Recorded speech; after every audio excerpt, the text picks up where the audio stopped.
नमस्कार, बहुत बहुत स्वागत है। मैं इस वक्त दिल्ली के हरिनगर विधानसभा में मौजूद हूं। साथ ही हमारे दलजीत सिंह कलसी जी हैं, जो कि ब्लॉक अध्यक्ष हैं फतेहनगर से। आइए इनसे बात कर लेते हैं। सर, कैसा रहा जो तालकटोरा में जो प्रोग्राम हुआ था जॉब फेयर का, रोजगार मेला का? सर, ये रोज़गार जो मेला है, ये हमारी जो बेरोज़गारी बढ़ रही है उसको देखते हुए किया है। और ये मौका भी अच्छा था। हमारे राहुल जी जो हमारे अध्यक्ष हैं पूरे हिंदुस्तान के, ऑल इंडिया के, उनके जन्मदिन के ऊपर ये शुरू किया गया। बहुत अच्छा इंसेंटिव था। और हमारे जो दिल्ली के अध्यक्ष हैं देवेंद्र यादव, वो बहुत मेहनत कर रहे हैं इस चीज़ के लिए कि लोगों के अंदर जो आज अराजकता फैली हुई है बेरोजगारी की, और लोगों को शिक्षा के लिए बहुत ज़्यादा काम खराब हो रखा है। इस टाइम शिक्षा भी पूरी प्रॉपर नहीं चल पा रही, उसके ऊपर काम कर रहे हैं। तो ये पब्लिक बहुत दुखी है। कितने लोगों को सर लगता है इस रोजगार से कितना फायदा होगा? बहुत फायदा होगा इससे। ये मेरी बात सुना, ये हमारे अभी कल मेरे को जो अंदाजा है कि 10-15 हज़ार आदमी आया था, उसमें से 50% लोगों को रोज़गार मिला। अच्छा। जिनको रोज़गार मिला उनको तुरंत लेटर दिया गया बाकायदा। और वहाँ के जो जितने भी सीईओ थे पार्टी जो कंपनियों के, वो सब मौजूद थे। उनके हाथों से दिलवाया गया। और वो लोग इतने खुश हैं, बच्चे भी, उनको एक रोज़गार के लिए एक जरिया मिला। सरकार ने तो कोई इंसेंटिव लिया ही नहीं, और ना ही सरकार इसके लिए कोई ले रही है। जो हमारे राहुल जी गली गली जाकर हर आदमी से मिल रहे हैं, गरीब से उनकी प्रॉब्लम समझ रहे हैं, बेरोजगारी की, उसको समाधान निकालने के लिए ये जो हमने मेला लगाया है, रोजगार मेला, इससे पूरे इंडिया को फ़ायदा होगा। ये हम हर स्टेट के अंदर लागू करेंगे। ये हमारे अध्यक्ष जी ने बोला है कि ये इसका जो है ना बोरदार तरीके से काम ऑल इंडिया लेवल पे किया जाएगा सर? बिल्कुल बिल्कुल, पूरा ऑल इंडिया लेवल के ऊपर ये रोजगार मेले लगेंगे। और ये कांग्रेस ही करेगी, ये कोई नहीं कर सकता। मगर ये तो सर मौजूदा सरकार को करना चाहिए काम। तो मौजूदा सरकार तो अपने चेलों को खुश कर ले, यही बहुत है। उनके चेले ही अपना कमा रहे हैं, उनको कोई नज़र नहीं आता। और जो भक्ति है इतनी लीन हो रखी है लोगों के अंदर, जो उनको समझ नहीं आ रही। उनके बच्चे भीख मांगने को मजबूर हो रखे हैं। उनको पता नहीं क्यों बच्चे घर से बाहर जाते हैं, क्या कर रहे हैं, उनके परिवारों को भी नहीं पता। और रोजगार होगा तो आदमी खुश होगा, जेब में पैसा होगा तो घर भी देगा, खुद भी खाएगा। जब उनके जेब में पैसे नहीं होंगे, माँ बाप करेंगे, धक्का मारेंगे, निकाले जा भी कमा के लाओ, वो क्या करेगा? चोरी चिकारी करेगा, ड्रग्स लेगा। ये चीज़ें जो है ना, इनको कंट्रोल करने के लिए हमारी पार्टी ने एक बहुत अच्छा इंसेंटिव लिया है। मैं भी उनका बहुत समर्थन करता हूं। मैं खुद एक बस भर के ले गया था। अच्छा। फतेहनगर से एक बस हमारी हरिनगर से गई है, एक सुभाष नगर से गई है। हम तीनों ब्लॉक अध्यक्ष हरिनगर के हैं। तीनों के तीनों एक बसें भर के लेके गए हैं।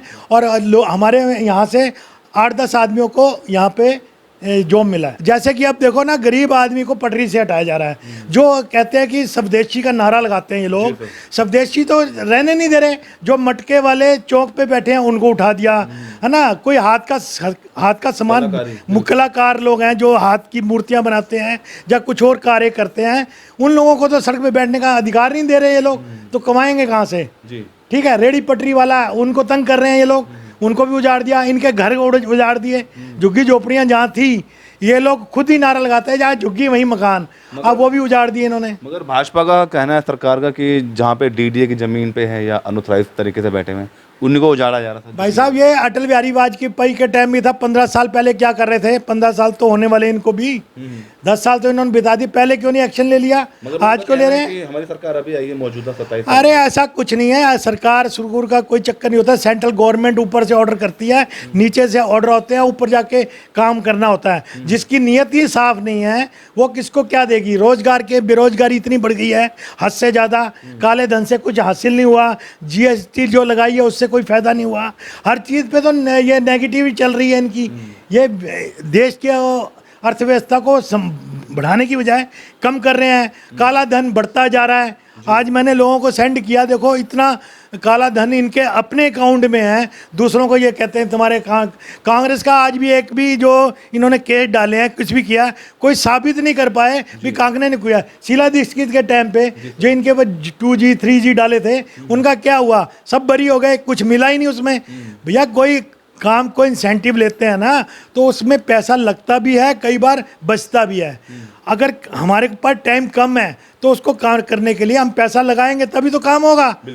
देश का नाम है आज जो शीला दीक्षित कर गई है वह कॉमनवेल्थ गेम, उसको दो पूरे विश्व में लोग जानते हैं भाई बहुत बढ़िया गेम हुए। तो तुम अपने मुंह पे ऊपर अपने आप कालक लगा के देश को बदनाम कर रहे हो। तुम कह रहे हो कांग्रेस बदनाम कर रही है, कांग्रेस ने जो बनाया उसी के बल पे तुम राज कर रहे हो। अच्छा, आप ब्लॉक अध्यक्ष हैं फतेहनगर के सर, कांग्रेस को जैसे जो कांग्रेस जो बिखर चुकी थी उसको किस तरह आप वापसी या हम मजबूत कर रहे हैं? मजबूत करने का ये है कि लोगों को घर घर जाकर ही हम लोगों को अपने कांग्रेस पार्टी की विचारधारा के बारे में समझाएं, क्योंकि नई युवा पीढ़ी को कुछ नहीं पता। हमने तो अपनी ज़िंदगी बिता ली है, हमें पता कांग्रेस ने हमें क्या दिया है। हमारी आज जो 400 रुपये की प्रॉपर्टी थी 4 करोड़ की हो गई। ठीक है, हमने ज़िंदगी को देखा है, समझा है, तो हम इसीलिए जुटे। उनकी विचारधारा अच्छी है। इन्होंने कुछ कभी जब भी ये आए हैं इन्होंने गंद घोला है, देश को कुछ नहीं दिया, पब्लिक को कुछ नहीं दिया, सिर्फ धर्म की राजनीति करके लोगों को वर्गला रहे हैं। इतने अभी 5 प्लेन जो हमारे क्रैश हो गए उसमें हजारों आदमी मर गए हमारे, उसका एक अफसोस तक नहीं पार्लियामेंट में हुआ। बिल्कुल। तो देश कहाँ जा रहा है? ये देश को आगे बढ़ाने के लिए मिलजुल कर एक दूसरे की सहमति से आगे बढ़ना है, तभी देश। लोग हमारी खिल्ली उड़ा रहे हैं, जी। विदेशों में हमारी खिल्ली उड़ रही है, लोग जंजीरों में जकड़ के हिंदुस्तान भेजा जा रहा है। पहले तो कभी नहीं हुआ। मैं खुद 91 में गया था, मैं पैदल रोड पे जा रहा था। अच्छा। तो वहाँ पे बस में कुछ लेडीज बैठी थी, लड़कियाँ, जी सर। सिंह सिंह सिंह, यानी कि पहचान तो हमारी सन 47 से पहले की है देश की। तुम कैसे कह सकते हो कि कोई जानता नहीं था हिंदुस्तान को? हिंदुस्तान को वर्ल्ड जानता है। हिंदुस्तान इतना बड़ा देश है जहाँ राजे महाराजे रामचंद्र जैसे पैदा हुए, गुरु नानक जैसे पैदा हुए, गुरु गोविंद सिंह जैसा पैदा हुआ है। उनको कौन नहीं जानता उस कंट्री को? ये तो बचकानी बातें करती है बीजेपी, धर्म की राजनीति खेल के कांग्रेस को उल्टा बोल रही है। जिसने सब कुछ दे दिया उन्हीं के स्कूलों में पढ़ के आज तुम उनकी बेइज्जती कर रहे हो। ये कहाँ का इंसाफ है? तुम अपनी कार्रवाई बताओ ना। तुमने अंग्रेजों की दलाली की, तुमने देश को क्या दिया? तुम्हारा कोई कुर्बान हुआ, बॉर्डर पे जाके लड़ा, बता दो कोई एक हो तो। आज हम देखो जब से पैदा हुए हैं हमारे माँ बाप ने हमें यही सिखाया है कि जिसका खाओ उसका गुण गाओ। देश में अगर कुछ दिया है तो कांग्रेस ने दिया है, इन्होंने कुछ नहीं दिया। लोगों की पेंशनें काट दी। पहले पेंशन लगती थी, कोई भी इलाके का बड़ा जो सीनियर आदमी है वो जाए किसी का भी फॉर्म लेके वहाँ जमा होता था, उसकी वेरिफिकेशन होती थी, पेंशन लग जाती थी। आज तो लाइनें लगवाते हैं दुनिया को। जिस काम की कोई योजना आती है सबसे पहले लाइन में लगो। उसमें लाइन में चाहे आदमी मर जाए, कुछ हो जाए, उनको कोई परवाह नहीं है, लाइनों में लगो।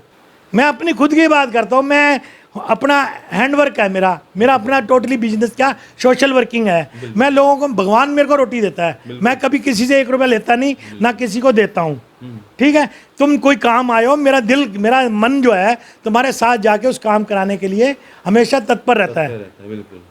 हर कहीं भी जाता हूँ, मैं डीएम ऑफिस में भी काम किया निस्वार्थ भावना से, मैं यहाँ भी काम कर रहा हूँ निस्वार्थ भावना ने, कॉलोनी की सेफ्टी देखता हूँ निस्वार्थ भावना से। हर डिपार्टमेंट का आदमी जानता है सच्चे दिल से। और हमने कभी किसी को ये नहीं कहा भाई मेरे को इस चीज़ का ठेके के पैसे दे दे। यहाँ तो ठेकों के पैसे भी जाते हैं। लोग जो यहाँ के जेई वगैरह वो खुद कहते हैं कि हमसे पैसे मांगते हैं। अच्छा भाई कोई ठेका लगने के आरोप लगा रहे हैं, मतलब आपने देखा सर? ये आरोप ही है, ये आरोप है। जब कोई सीनियर आदमी बोलता है तो वो आरोप होता है भाई साहब। कोई आम आदमी तो कोई बोलेगा नहीं। क्यों? आम आदमी को औकात ही नहीं है, उसको डांट फटका के वो एमएलए के दरवाजे तक नहीं जा सकता। बिल्कुल सही बात है। तुम आप किसी डिपार्टमेंट में जाओ, वहाँ पे सिवाय चंदे के कोई काम नहीं होता। जब तक चंदा नहीं दोगे तुम्हारा काम नहीं होगा। ये कहने की बात है। ऑनलाइन जो होता है उसमें फाइल ले ली जाती है, उसके बाद फिर उसके डिटेल किया जाता है, फिर उसके बाद वेरिफिकेशन होती है। वेरिफिकेशन के अंदर गबले होते हैं।